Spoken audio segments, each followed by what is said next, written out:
Radio Educación. Desde la Ciudad de México.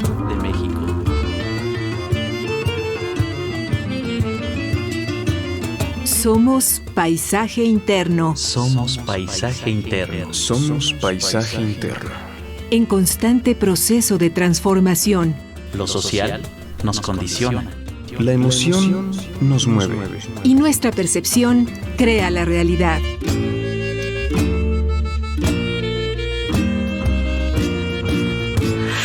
¿Qué odio nos empobrece? ¿Qué prejuicio alimenta lo que odiamos? Mardonio Carballo.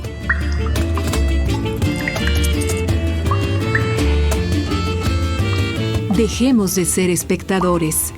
Tomemos responsabilidad. Paisaje interno.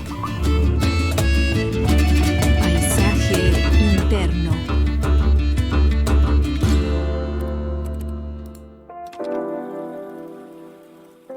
Hoy en Comida para un Cerebro Saludable, vamos a aprender cómo preparar pollo al curry, arroz al té verde y peras cocidas en salsa de arándanos.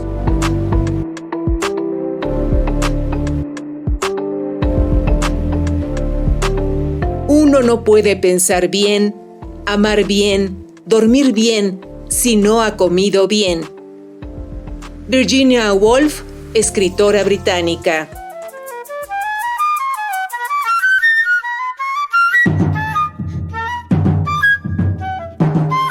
Radio Educación transmite a través de sus frecuencias 1060 de amplitud modulada, 96.5 de frecuencia modulada y www.radioeducacion.edu.mx. Nuestros números de contacto: vía telefónica 55 41 55 1060.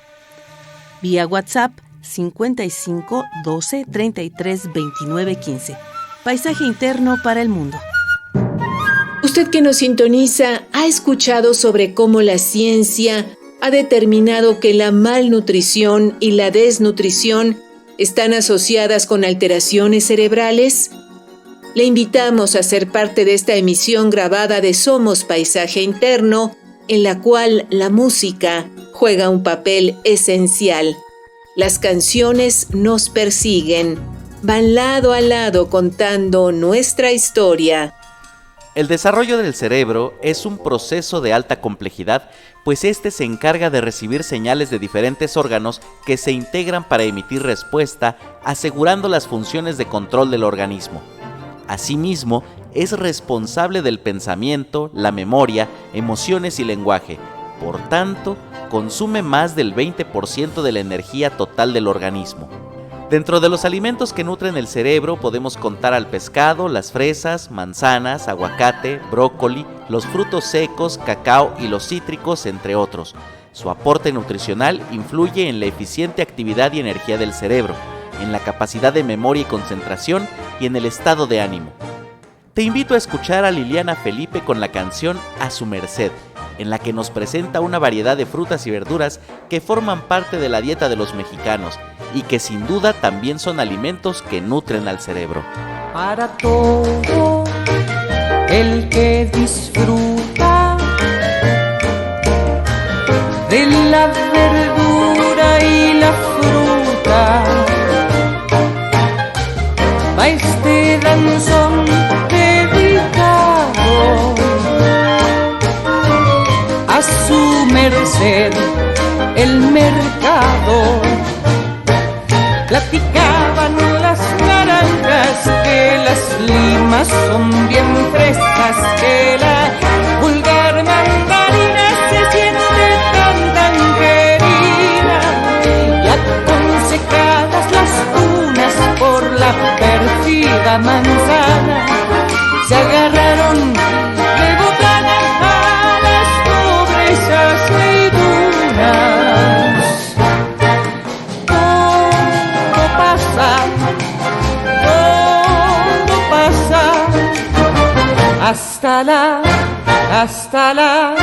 hasta la ciruela pasa. Todo pasa,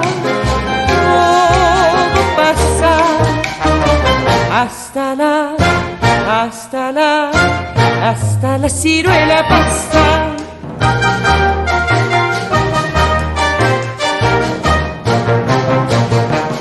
Tema A su merced. Interpreta Liliana Felipe. México 1992. Señoras, no sean frutas, que todas somos sabrosas. Alimentos que nutren el cerebro. Somos Paisaje Interno en Radio Educación para el Mundo y nuestro invitado es el doctor Víctor Manuel Rodríguez Molina. Él es académico del Departamento de Fisiología de la Facultad de Medicina de la UNAM. Doctor, muchas gracias por aceptar esta invitación. Bienvenido. Muchas gracias a ustedes. Doctor, ¿cuál es la información esencial que deberíamos manejar sobre el cerebro cuando el tema de fondo es la nutrición de este órgano? Bueno, sí, es una pregunta recurrente porque causa mucha inquietud el decir cómo tengo que nutrir mi cerebro, cómo debo de mantener mi cerebro sano, qué debo de hacer para poder mantenerme con agilidad mental, etcétera. Todo están relacionados, es una serie de elementos que van a estar relacionados y lo primero que tenemos que recordar es que no tenemos que preocuparnos en particular por nutrir nuestro cerebro. Lo que tenemos que hacer es tratar de nutrir nuestro cuerpo. Eso sería lo primero, ¿verdad? Vamos a hablar más adelante de qué ayuda específicamente al cerebro, pero lo primero es que debemos de guardar una nutrición adecuada para todo nuestro cuerpo. ¿Y quién nos va a dar esa nutrición? Nos va a dar la pauta. Por ejemplo, hoy día conocemos lo que se le denomina el plato del buen comer, en donde debemos de tener una serie de alimentos que serían desde proteínas, carbohidratos, fibra, grasas, que mantenemos nosotros a lo largo del día con los alimentos que tenemos, ¿verdad? Carne, pollo, pescado, frutas, verduras y cereales, que son los que nos van a dar la buena nutrición. Y si nosotros comemos adecuadamente tanto en las proporciones de estos elementos como en las cantidades, vamos a tener una buena nutrición de todo nuestro cuerpo y dentro de esto se va a ver beneficiado el cerebro. Ahora, el problema con la nutrición son dos puntos específicos, es la calidad y la cantidad. Podemos tener los dos extremos. Por ejemplo, muy poca cantidad de alimento, entonces nos va a llevar a un estado de desnutrición, muy poca calidad de alimentos, también como alimentos, los que denominamos como alimentos chatarra, también nos va a llevar a una mala nutrición, o comer en abundancia, ¿verdad? Sea incluso alimentos sanos, si nosotros estamos comiendo en abundancia, nos va a llevar a la obesidad. O la combinación más grave que podemos tener es cantidades muy altas de alimentos chatarra, en donde definitivamente nos van a causar un perjuicio. Entonces, concluyendo con esta idea, nosotros debemos de preocuparnos por nuestra nutrición integral y a partir de ahí nuestro cerebro va a mantenerse en buenas condiciones al mismo tiempo que nuestro corazón, nuestros pulmones, nuestros músculos, ¿verdad? Es decir, no tenemos que tener una preocupación particular en cuanto a la dieta general. Doctor, subraya usted la importancia de comer adecuadamente y quizá pareciera obvio, pero ¿qué es comer adecuadamente en un país donde tenemos altísimos niveles de obesidad? O bien, en el otro extremo, un número importante de personas que están malnutridas o desnutridas. Quizá una pregunta que pareciera obvia, pero tiene que formularse es, ¿qué es comer adecuadamente? Sí, creo que esta pregunta es bastante pertinente porque no es fácil saber qué es lo que debemos de comer, qué es lo que no debemos de comer y cómo lo debemos de comer. Entonces, yo creo que sí, es muy pertinente. Vamos a ver, comer adecuadamente quiere decir, punto número 1, tener una variedad de alimentos. En nuestra comida siempre debe de mantener la presencia de verduras, la presencia de frutas, la presencia de algún tipo de proteína, puede ser carne, puede ser incluso soya, proteína vegetal, o puede ser pescado. También necesitamos la presencia de grasas de tipo vegetal, como serían aceites o semillas, o grasas de tipo animal que las estamos consumiendo con la propia carne. Es decir, sabemos que no siempre es posible contar con esta combinación, pero lo importante es que en la medida de lo posible, vamos a ponerlo en estos términos, en la medida de la alimentación que se va a tener durante una semana, pues se pueda tener la mayor conjunción de estos elementos y así cuidaremos nuestra alimentación. Ahora, como mencionaba yo hace un momento, existe un parámetro que le denominamos el plato del buen comer. Hace muchos años se llamaba la pirámide de la nutrición, ya cambiamos al plato y en el plato nos dice que las proporciones y la cantidad que debemos de consumir en cada alimento debe de estar bajo ciertos parámetros. A veces se hace la comparación de que las cantidades deben de ser como del tamaño de nuestro puño de la mano, ¿no? Eso es como para tratar de tener una idea más clara y no excedernos en el volumen de comida que estamos haciendo. Otra cosa que es muy importante para todas las edades, ahorita vamos a entrar en ese punto, es que debemos de llevar a cabo en la medida de lo posible 3 comidas al día. ¿Y por qué digo que en la medida de lo posible? Bueno, tenemos 2 factores muy importantes que influyen aquí. Uno, la pobreza. En nuestro país, hace muchos años, los índices de pobreza eran más altos en la pobreza extrema, donde no había alimento. Hoy se ha ido subsanando, aunque sigue existiendo gran cantidad de pobreza, pero bueno, ya podemos contar con al menos 3 alimentos. O, por el otro lado, puede ser personas que no tienen problemas económicos, pero tienen problemas laborales. Y en este caso, no logran consumir sus alimentos en el horario o con la frecuencia determinada. Entonces, primero debemos de hacer los 3 alimentos básicos: desayuno, comida y cena. Y si nos es posible, debemos de comer colaciones. ¿Qué son las colaciones? Son 2 pequeñas comidas intermedias entre el desayuno y la comida y entre la comida y la cena, que pueden ser a base de semillas, una fruta, un pequeño bocadillo. ¿Cuál es la idea de esto? Para evitar tener descompensaciones de nuestro cuerpo, lo primero que tenemos que hacer es no pasar ayunos prolongados. Y eso nos va a ayudar a una gran cantidad de cosas. Nos ayuda a la digestión, nos ayuda a mantener nuestra nutrición, nos va a ayudar con la parte de nuestras hormonas, como en el caso de la insulina, y nos va a ayudar a que asimilemos mejor. Y por último, también nos va a ayudar a sentirnos mejor, nos vamos a sentir menos pesados, nos vamos a sentir menos agobiados, como cuando en ocasiones comemos abundantemente y después tenemos gran cantidad de sueño. Entonces, eso sería comer adecuadamente. Combinar los factores de frutas, verduras, proteínas, carnes, cereales, en este caso, y el poder comer nuestras 3 comidas o 5 comidas.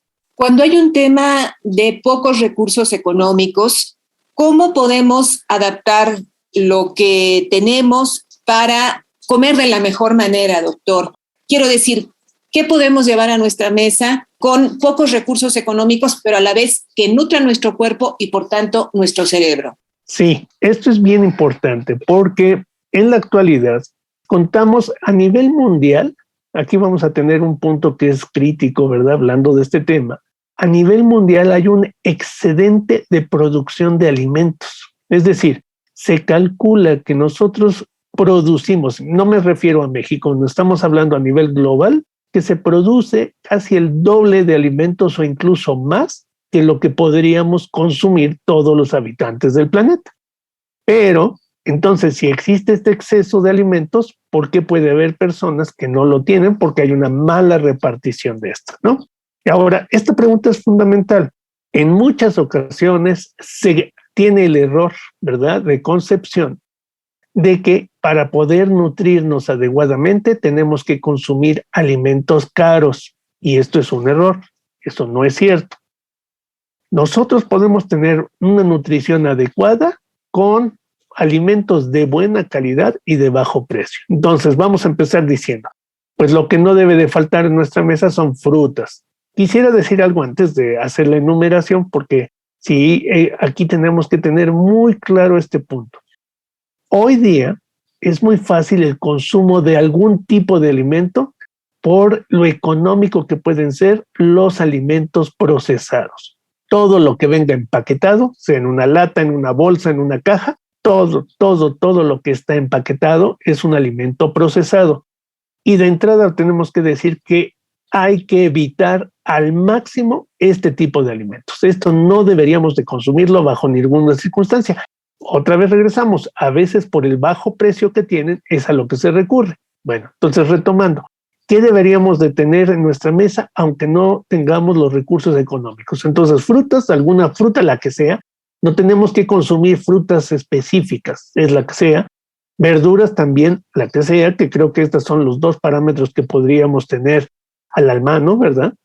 Y hablando de la proteína más económica con la que nosotros contamos es la proteína del huevo, y existe otra proteína que por desgracia en nuestra cultura no es tan frecuente, pero que podríamos nosotros irnos acostumbrando, que es la soya. La soya es muy barata.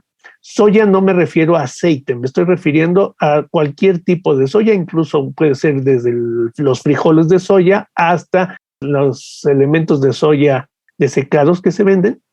Son muy baratos donde se consiguen y aportan una gran cantidad de nutrientes, de proteína. Entonces podemos consumir tanto en huevo como en soya. Y podemos ir combinando esto con algunas otras proteínas, podría ser pollo. Entonces, no se necesita que la comida del día a día contenga grandes cantidades de proteína. Insisto, a la semana podemos tener una dieta de 3 veces a la semana de proteína y puede ser suficiente. Entonces, si se va combinando estos elementos, frutas, verduras, proteína y la grasa implícita que tienen estos elementos, nos va a ayudar. Ahora, esto es lo mismo que va a necesitar nuestro cerebro. Sí es cierto que podemos tener alimentos que son muy benéficos y que pueden ser un poco más caros. Por ejemplo, ¿cuáles? Las semillas. Uno de los elementos que más favorecen a nuestro cerebro es, por ejemplo, la uva o el vino o el chocolate, las nueces, cacahuates. Cualquiera de estos elementos que nosotros podamos estar consumiendo nos van a aportar una sustancia que quiero comentar el nombre, que se llama polifenoles. Estos polifenoles van a ayudar específicamente al cerebro. Entonces, con que nosotros estemos consumiendo cacahuates, por ejemplo, o aceite de oliva, si es que se puede, entonces nueces, lo que tengamos a la mano puede también ayudarnos. Y por último, un elemento que es muy importante son los llamados micronutrientes. Los micronutrientes son metales o son vitaminas, puede ser por ejemplo el hierro, el cobalto, el cobre, el yodo, el zinc, que lo tenemos en todos los alimentos y en las plantas principalmente. Entonces, por eso insisto, con que tengamos esta combinación de estos elementos ya tenemos tanto las sustancias que pueden beneficiar en particular al cerebro como las sustancias que van a nutrir al resto de nuestro cuerpo. Doctor, de toda esta información muy valiosa que nos ha proporcionado, si me lo permite, detenernos en algunos puntos. Hablando de semillas, claro, hay algunas que son bastante caras, por ejemplo, las nueces, por ejemplo, los pistaches, pero hay otras que son quizá más accesibles a los bolsillos, como las pepitas y los cacahuates. Y por lo que entiendo, tanto unas como otras aportan beneficios a nuestro organismo, ¿correcto?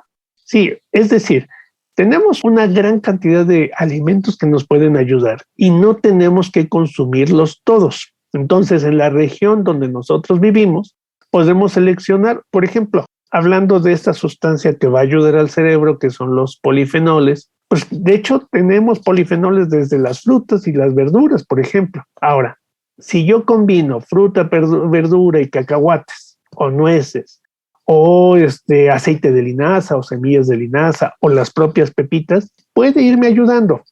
Lo que estábamos mencionando al inicio, no debemos de tener la falsa concepción que para tener una buena nutrición debemos de comer en abundancia.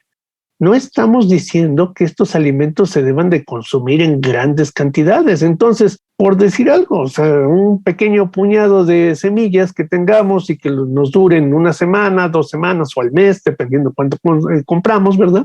Puede ser suficiente. El problema de la nutrición es, y aquí es un punto que yo creo que debemos de empezar a marcar para que no lo olvidemos antes de terminar el programa de hoy, es lo que nos va a dañar son dos extremos, ¿verdad? La abundancia de algo o la escasez de algo.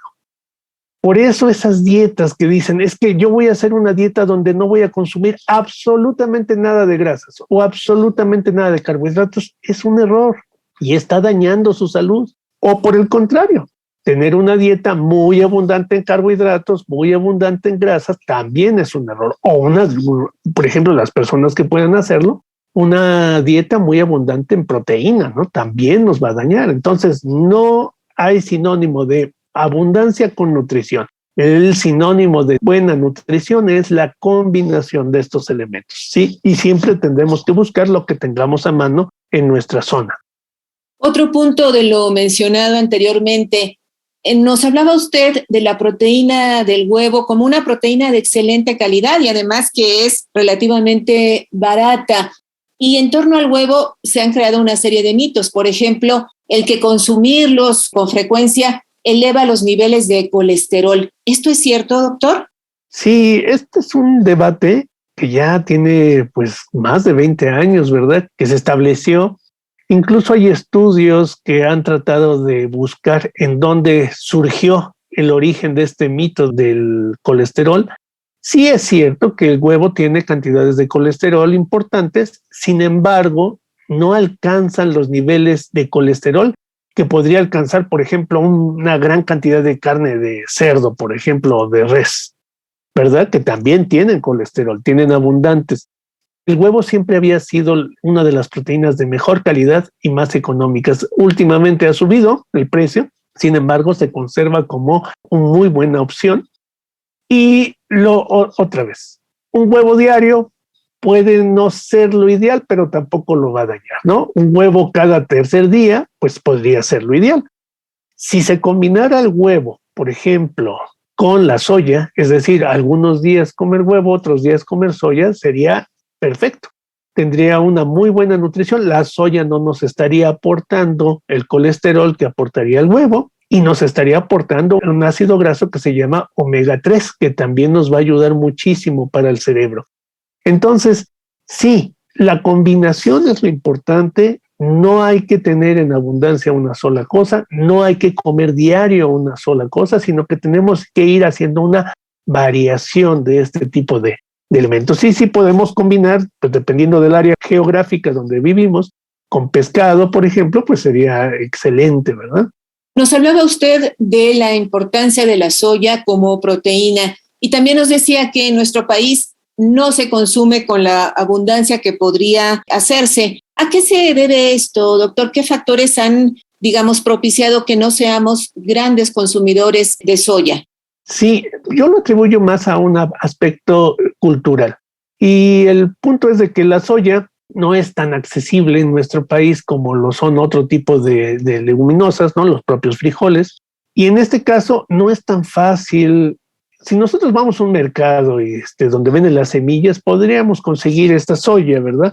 Pero como se ha utilizado principalmente para aceites, ¿verdad? Los aceites de soya, no tenemos en el mercado tan fácilmente y se ha asociado mucho el consumo de soya con personas vegetarianas o veganas incluso. Se hizo una industria, vamos a decirlo así, alrededor de la soya, donde pues sí hay alimentos procesados que son de precio alto, pero si nosotros consumimos la soya así directamente, que incluso en los supermercados la podemos comprar, no los frijoles como tal, porque esos no son tan fáciles, pero sí la soya que ya viene preparada nada más para guisarse, es de muy, muy fácil acceso, ¿no? O en mercados grandes. Entonces sí, yo creo que es una cuestión cultural o que se asoció mucho a este tipo de movimientos, ¿no? De veganismo o de vegetarianismo, ¿no? Entonces es un problema que muchas personas ni siquiera la conocen, ¿verdad? Y no saben que les puede aportar gran cantidad de proteína. Doctor, hablando de factores culturales, nuestra cultura tiene, al menos desde tiempos prehispánicos, la cuestión del consumo de, desde luego, maíz, calabazas, chile y frijol. ¿Tener estos elementos en nuestra dieta es benéfico, es conveniente? Sí, por supuesto. Aquí nosotros tenemos que considerar un aspecto muy importante. Nuestras culturas precolombinas, como dice usted, se alimentaban bastante bien, ¿no? Es decir, tenían acceso al pescado, acceso a algunos tipos de carne, huevo, y el maíz, ¿verdad? El maíz y todo lo que provenía de la milpa, ¿verdad? Este tipo de elementos. Y eso brinda una muy buena nutrición. Y nosotros, a partir de esa dieta que no se conoce con certeza cuántos años pudimos estar consumiendo esto, hizo que nos cambiara nuestra genética. Entonces, por ejemplo, aquí en México o en Mesoamérica principalmente, nuestra genética está destinada a poder procesar este tipo de alimentos. Cuando cambia nuestra alimentación y ya damos un salto histórico gigantesco a hace unos 20 años o 30 años, en donde empezamos a aumentar la cantidad de alimentos procesados, donde empezamos a consumir grandes cantidades de carbohidratos y donde empezamos a tener mayor sedentarismo, ¿qué ocurrió? Empezamos a tener fallas para el metabolismo de estos alimentos y desarrollar enfermedades como la diabetes. Entonces, nosotros aquí en México tenemos un problema de salud pública severo de diabetes debido a que nuestra genética no está hecha para esos carbohidratos procesados. Por eso dije al inicio y lo reitero, no debemos de consumir absolutamente nada que venga empaquetado. Esa sería nuestra meta. Siempre que podamos comer alimentos frescos, eso es lo que más nos va a ayudar a nuestra nutrición. Entonces sí, esa dieta precolombina era muy importante y debemos de mantenerla. O sea, el consumo de tortilla es esencial, o sea, nos está aportando fibra, nos está aportando carbohidrato, nos está aportando calcio, nos está aportando fibra, que es lo que necesitamos para nuestro consumo. Entonces, de comer un pan procesado a una tortilla, pues 1000 veces el consumo de la tortilla, ¿no? Entonces, directamente recomendaría, por ejemplo, evitar el pan de caja en el consumo cotidiano. Sí, el problema insisto, todos los elementos procesados necesitan condiciones particulares para poderse conservar y poderse comercializar, ¿verdad? Todo el mundo ha experimentado la situación de que hace un pastel en casa o un pan en casa y a los 4 días, pues ya el pan se empieza a descomponer, ¿verdad? Empiezan a salir hongos, empezamos a ver. ¿Por qué? Porque no tiene conservadores. Y cuando nosotros compramos un alimento procesado, pueden durar semanas y el alimento no se descompone. Esto es parte de la industria en donde pues se buscan elementos que eviten la descomposición o la contaminación, pero el consumo excesivo de estos alimentos hacen que tengamos problemas para metabolizarlo. Entonces, si vamos a poner 2 elementos, ¿no? O sea, de comer una tortilla que se está haciendo al día a un elemento como pan de caja procesado, pues es más favorable la tortilla. Si nosotros pudiéramos, bajo alguna circunstancia, preparar algún pan, pues sería excelente, ¿verdad? O, en su defecto, pues comer el pan de la panadería. O sea, esa sería la alternativa, porque es el pan un elemento que se acaba de elaborar. Pero lo que nos va a traer consumo de sal, consumo de fructosa, todos los alimentos procesados, todo lo que se vende empaquetado tiene jarabe de fructosa que dificulta su metabolismo, grandes cantidades de harina, etcétera. Esos elementos de más son los que nos están dañando nuestra salud. Entonces sí, o sea, si pudiéramos consumir el pan que se hace al día y la tortilla que se hace al día, es mucho mejor que cualquier elemento que se encuentre procesado. Doctor Víctor Manuel Rodríguez Molina, dentro del plato del buen comer, ¿qué lugar ocupan los lácteos? Los lácteos vamos a considerarlos como 2 elementos importantes. El lácteo tiene proteína, llámese leche, crema, queso, tiene proteína y vamos a tener grasas también. Entonces, son importantes como parte de la dieta y un elemento que es fundamental, que es de fácil consumo a través de los lácteos, pues es el calcio, ¿verdad? Y los lácteos nos van a estar aportando grandes cantidades de calcio. ¿En qué personas son importantes o es importante el consumo de calcio? En los niños definitivamente o en las mujeres embarazadas. ¿Por qué? Porque la mujer embarazada pues tiene que tener reservas de calcio para su bebé, ¿verdad? Que se está formando y que va a empezar a formar su esqueleto. y esa dieta de calcio que está aportando el lácteo es muy importante. Y en los niños, pues para su crecimiento y desarrollo y principalmente de su sistema osteomuscular. Entonces, sí es importante, pero no es determinante. Es decir, si por alguna razón no se puede consumir lácteos, el calcio puede encontrarse, por ejemplo, ahorita que estábamos mencionando, en la propia tortilla, o podemos consumirlo en otros elementos, en algunas verduras. Es decir, sí se recomienda para los niños, pero no es decisivo su consumo de lácteos. Hay culturas donde, en la cultura europea, se favorece el consumo excesivo de calcio a través de los lácteos, y en la cultura asiática prácticamente no se consumen lácteos, ¿no? O leche en particular. Se consume yogur, que es lo que más se hace allá, ¿no? Entonces, lo que nosotros podamos consumir a partir de esto, pues es suficiente, pero no es tan indispensable.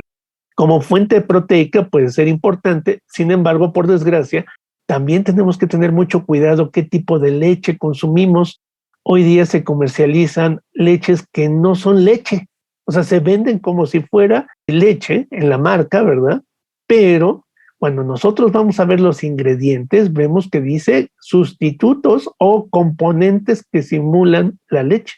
Por desgracia son los más económicos y también pues ya no es fácil consumirlo. Ahora, en los lugares donde se consume lo que llamamos leche bronca, que viene directamente de los animales, pues sí, sería de muy buena calidad, pero tenemos un problema, ¿no? Que debe de ser que la leche, si se consume así directamente, puede ser fuente de enfermedad. Entonces, sí se necesita un procesamiento para que no se enfermen y que no tengamos problemas. Mucha gente dice, yo lo que consumí toda mi vida y no he enfermado. Bueno, pues ha sido suerte, porque el riesgo es alto, ¿verdad? Hoy tenemos en el mercado también leches con distintos sabores que, sobre todo, la publicidad las orienta hacia las y los niños, y estas están llenas de azúcares que, quiero pensar, tampoco son saludables ni para niños ni para adultos, doctor. Sí, este es un punto importantísimo. México ocupa el primer lugar mundial de obesidad infantil. Y esto es un dato, pues, devastador. ¿Por qué? Porque estamos condenando a nuestros niños a la enfermedad. La obesidad es una enfermedad, y estamos condenando su organismo de estos niños a enfermedades futuras. Y entonces vamos a encontrar que estos niños, cuando cumplan 30 años, que serían personas muy jóvenes, van a contar con una serie de enfermedades como la hipertensión, la diabetes, el aumento de triglicéridos, que van a dañar su salud y pues van a cortar tanto su calidad de vida como su expectativa de vida. Todos los elementos que se venden para los niños, todos, sin excepción, tienen una cantidad de carbohidratos excesiva. Hay estudios que se han realizado tratando de evaluar esto. Un niño en su recreo de la escuela consume un jugo, un yogur y una galleta o un pan, está consumiendo la cantidad de carbohidratos que debería de consumir en una semana. Y estamos hablando que eso lo consumió únicamente en un momento del día. Y si esto lo repetimos todos los días y lo repetimos en sus 3 comidas, imaginemos la cantidad de carbohidratos y grasa que podría estar consumiendo. Entonces le estamos generando un daño excesivo en nuestra infancia.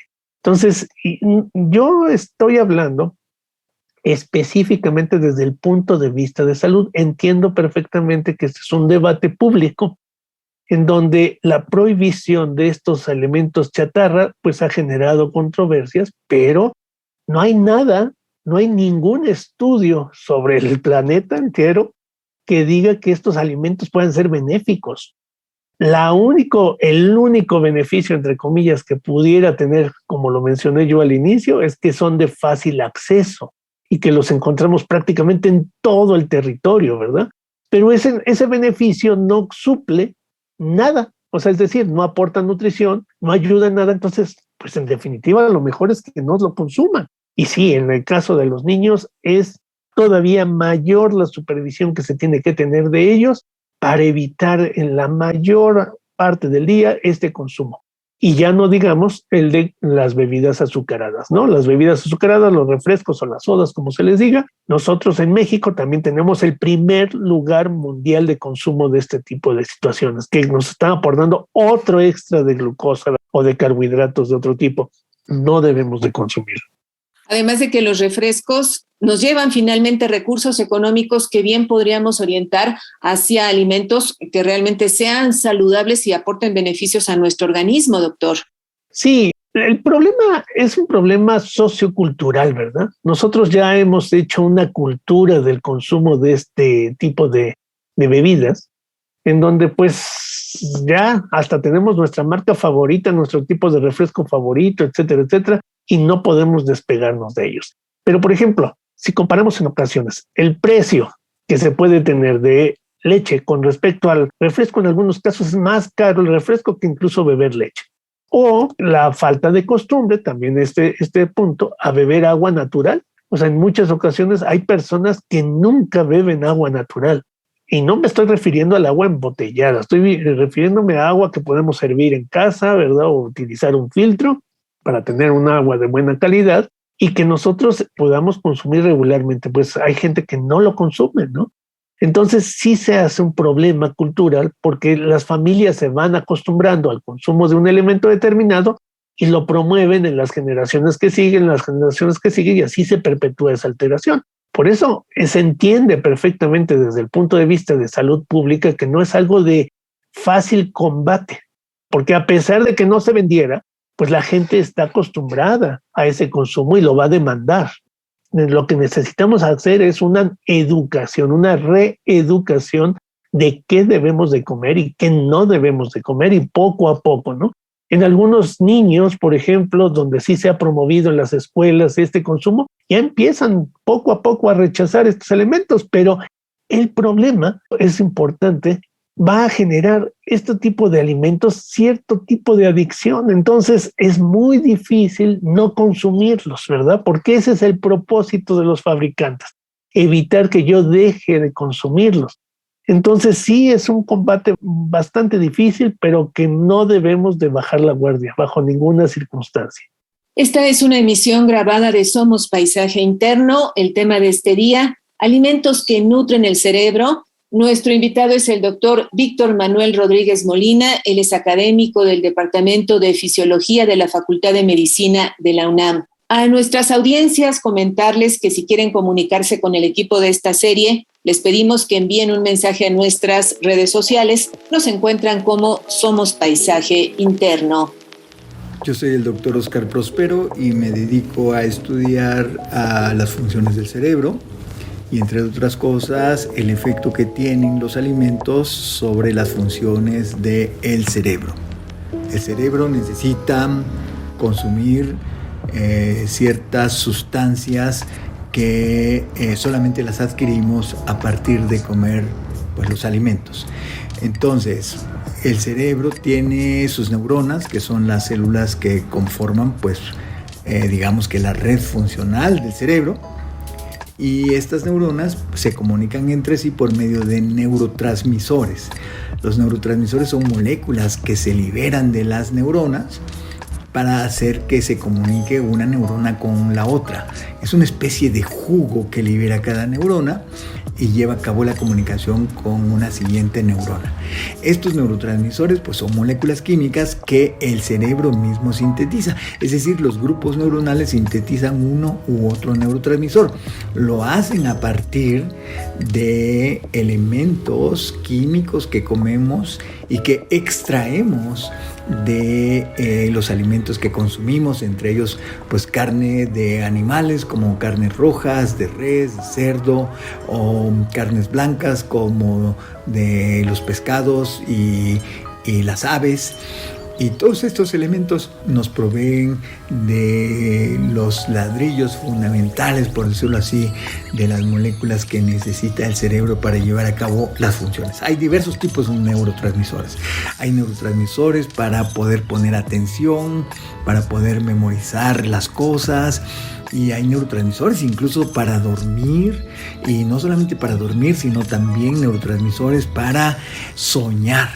Entonces, todos estos neurotransmisores que, insisto, son como los jugos que liberan las neuronas, permiten que llevemos a cabo las diversas funciones, desde pensar, soñar, hasta mover nuestro cuerpo, ¿verdad?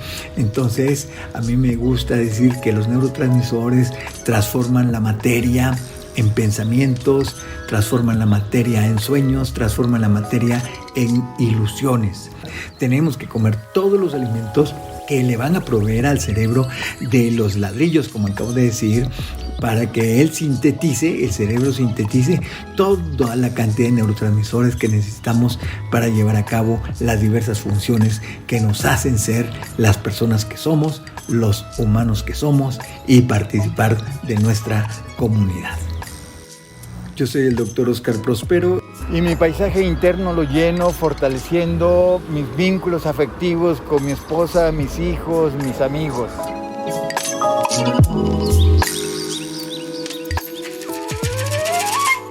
Tu participación enriquece nuestra experiencia. Nuestros medios de contacto son el 55 41 55 10 60 o 55 12 33 29 15. A través de nuestras redes sociales estamos en Paisaje Interno y en Radio Educación.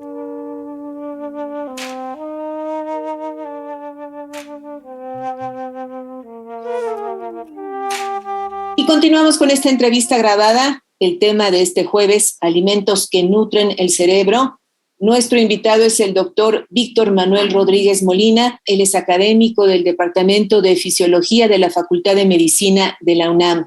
Doctor, en la primera parte habló usted de manera bastante profunda sobre la importancia de apegarnos a el plato del buen comer, de no caer ni en la abundancia, en el consumo de alimentos, en los excesos, pero tampoco en la escasez.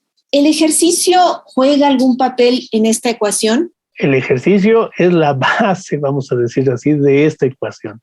Si bien el mantenernos sanos con una buena nutrición, pues es el primer punto, el segundo punto definitivamente es nuestra actividad física. Nosotros somos una especie animal, ¿verdad? Como pueden ser los perros, gatos, etcétera, ¿no? O sea, somos especies, somos animales y somos mamíferos. ¿Qué quiere decir esto? Pues que vamos a tener características particulares donde vamos a consumir un porcentaje importante de estos alimentos para mantener nuestro cuerpo, mantener nuestra temperatura, tener la energía suficiente para nuestras actividades. Y como parte de este tipo de elementos de ser animales y ser mamíferos, pues requerimos una cantidad determinada de alimento. Ahora, ¿el problema cuál es? El problema es que nosotros vamos a requerir una cantidad específica de alimento para mantenernos vivos. Digamos que sería lo mínimo necesario para poder sobrevivir. Después necesitamos una mayor cantidad de alimento, no solamente para mantenernos vivos, sino para poder realizar nuestras actividades diarias, ¿verdad? Entonces ya vamos con nuestros requerimientos. Es lo que comúnmente se le denominan calorías, ¿verdad? Es la cantidad de energía que nos van a aportar los alimentos para poder llevar a cabo toda esta actividad. Pero en esta ecuación que usted está mencionando, ¿qué ocurre si yo no me muevo? Bueno, el hecho de que yo me mantenga en sedentarismo, es decir, que no haga el menor esfuerzo físico, que no me desplace caminando, corriendo, que no haga ningún tipo de actividad física, pues reduce bastante esta cantidad de energía que necesito para mi cuerpo. Pero ¿qué va a ocurrir? Entonces la combinación más catastrófica, ¿cuál va a ser? Que consumo gran cantidad de alimento, grandes cantidades de energía, de calorías, pero no la gasto. Y entonces, bajo esta circunstancia, ¿qué hace nuestro organismo? Tiende a almacenar la energía. ¿Por qué? Porque en algún momento se puede requerir. Entonces, empezamos a almacenarla en forma de grasa. Y nosotros, eso nos va a llevar a un incremento de peso a partir de la grasa corporal. Y podemos tener sobrepeso o podemos tener obesidad. Y el hecho de que nosotros estemos almacenando toda esta cantidad de grasa también nos va a traer un perjuicio. Y el perjuicio principal pues va a ser un incremento en las cantidades de grasa que van a estar circulando en la sangre, que nos van a condicionar enfermedades como la hipertensión. Y también nos van a condicionar enfermedades como los infartos, que pueden ser infartos cardíacos o infartos cerebrales, que son los más comunes bajo esta circunstancia. Entonces, la ecuación perfecta, ¿cuál es? La ecuación perfecta es plato del buen comer para combinar nuestros alimentos y mantenernos nutridos, y actividad física frecuente. ¿A qué le vamos a llamar actividad física frecuente? A llevar a cabo al menos 30 minutos o 20 minutos de actividad física continua en donde estemos haciendo un esfuerzo, puede ser caminar inclusive, al menos 3 veces a la semana. Si podemos hacerlo más veces, nos va a traer más beneficio, y si podemos hacerlo más tiempo, también. En el caso de los niños, es indispensable que jueguen, es indispensable la actividad física, es indispensable que se muevan. Por desgracia, los videojuegos, combinados con estos elementos que estábamos diciendo industrializados, con la mala nutrición, pues es lo que ha dado origen a esta obesidad que mencionábamos al principio. Pero es indispensable que se mueva cualquier persona de cualquier edad, desde el niño que empieza a caminar hasta el adulto mayor. En la medida de sus posibilidades, debe de mantener la mayor cantidad de actividad física para mantener esta ecuación en las mejores condiciones. Si podemos realizar alguna disciplina como natación, como algún tipo de deporte, algo que llevemos con regularidad, pues nos va a traer todavía mayor beneficio, pero lo podemos hacer incluso en la vuelta de nuestra casa, ¿verdad? En nuestra cuadra, caminar, y en un parque, etcétera, y eso puede ser suficiente. Doctor, más allá de la obesidad, la diabetes, la hipertensión u otras enfermedades producto de una mala o deficiente alimentación, producto de esta deficiencia en la alimentación, podemos presentar síntomas como apatía, desgana, irritabilidad, nerviosismo, cansancio, falta de atención, fallas en la memoria, problemas de concentración o incluso depresión. Sí, este es un punto más importante que tenemos que considerar con respecto al cerebro. Exactamente, ¿verdad? Al inicio estábamos preguntándonos si el cerebro necesitaba una nutrición particular. Bueno, y decía yo, bueno, tenemos que mantener la nutrición de todo nuestro cuerpo, y de ahí se va a ayudar nuestro cerebro. En particular, el cerebro necesita 3 cosas que son muy importantes: la actividad física, como estamos diciendo, la buena nutrición, y necesita la actividad mental, ¿verdad? O sea, mantenernos ocupados mentalmente. Esos son los ejercicios que necesita nuestro cerebro, ¿verdad? Ahora, sí existen sustancias que mejoran su desempeño, como decíamos al principio, nada más para recapitular: el omega 3, aceites, ¿verdad? De soya, de linaza, mariscos, los polifenoles que decíamos en las verduras, frutas, chocolate, nueces, cacahuates, y esos micronutrientes. Bueno, esto que me está mencionando usted, ¿qué es lo que va a ocurrir? ¿Por qué puede ser que alguien a partir de una mala nutrición tenga problemas en el desarrollo de las actividades de su cerebro? Bueno, se sabe perfectamente que podemos tener, vamos a empezar con lo más nuevo que nos ha dicho la ciencia.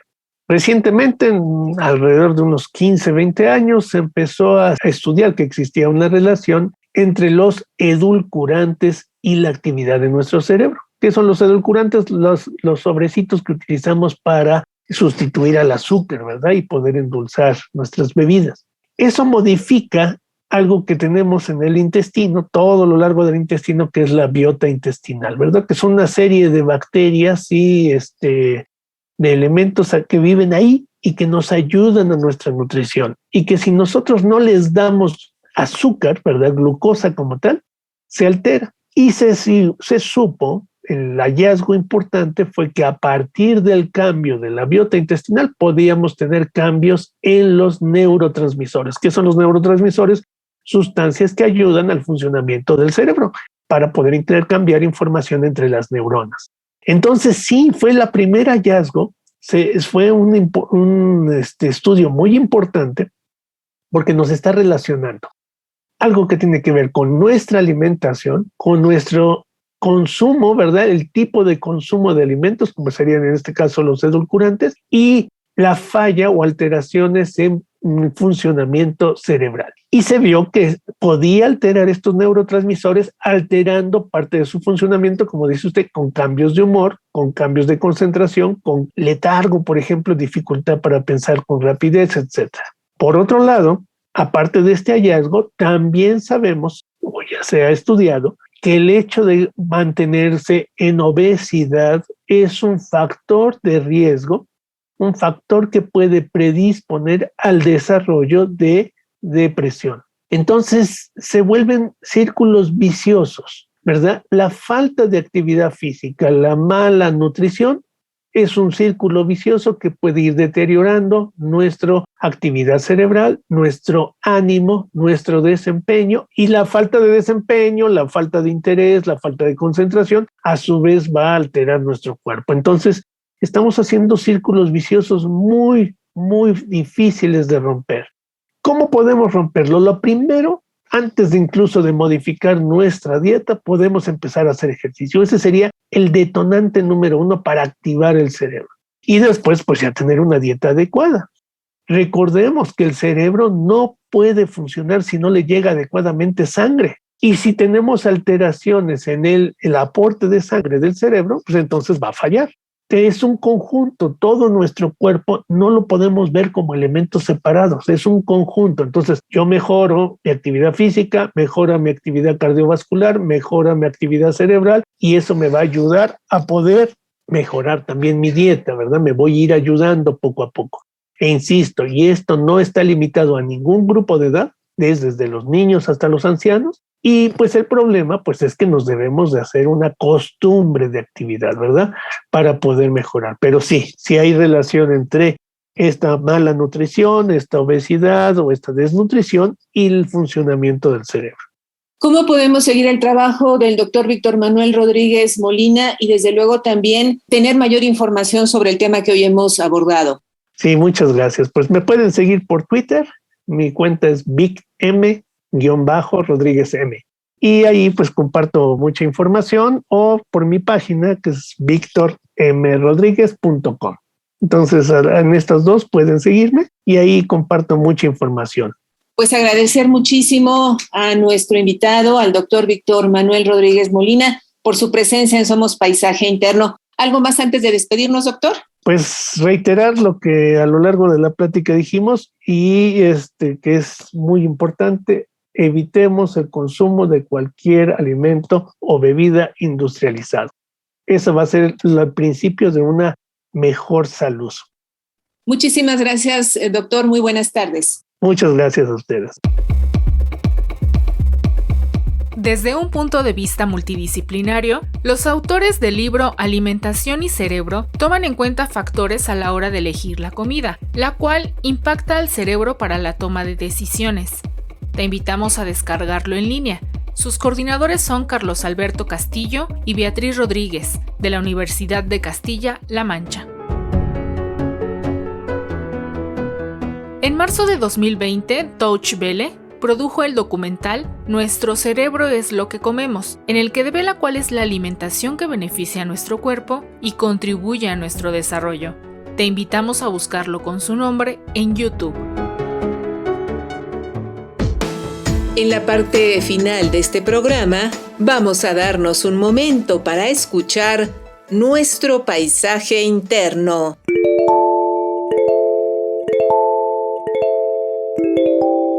Bienvenido a tu paisaje interno.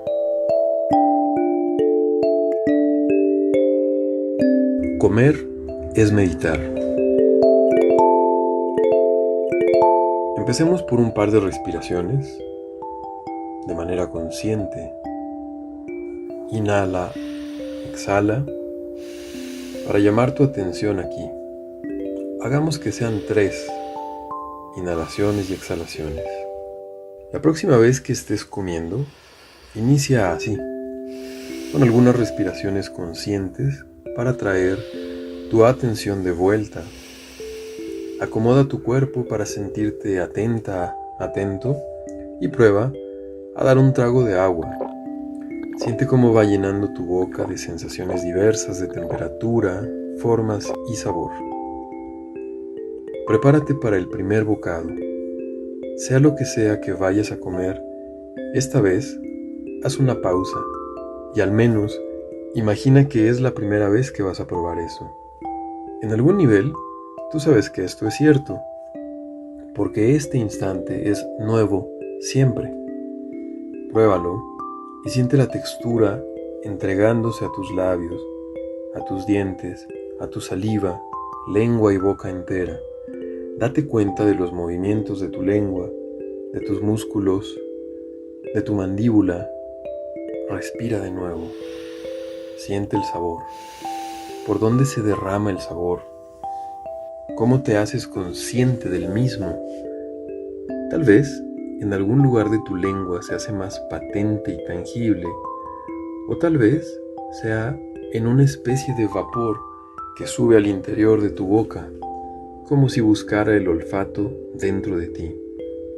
Disfruta este bocado con toda la atención que puedas y comienza a pasarlo.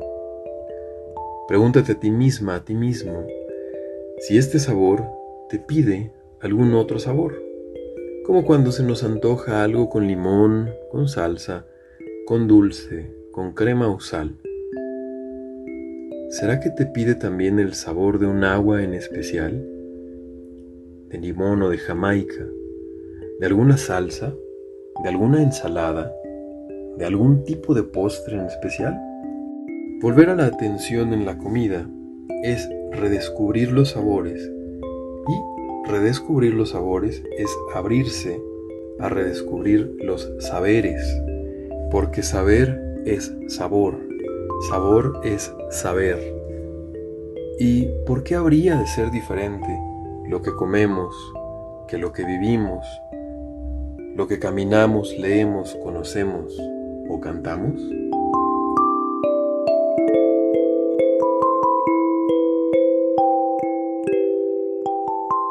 Soy Bruno Díaz, psicólogo. Para preguntas, cursos y consultas, envíame un WhatsApp al 55 29 52 08 24 o búscame en Facebook en Los Parajes del Alma.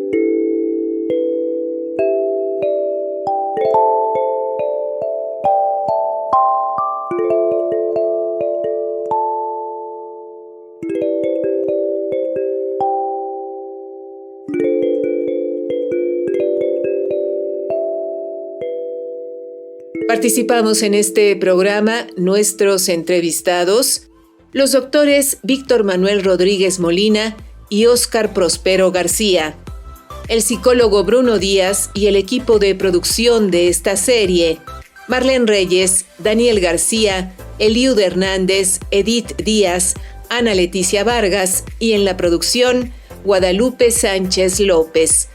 Hasta la semana entrante y, por favor, destinemos un tiempo a cultivar nuestro paisaje interno. Paisaje interno. Construyendo redes. Transmitimos desde la Ciudad de México por las frecuencias de Radio Educación para el Mundo. Transmitimos para el mundo. Radio Educación.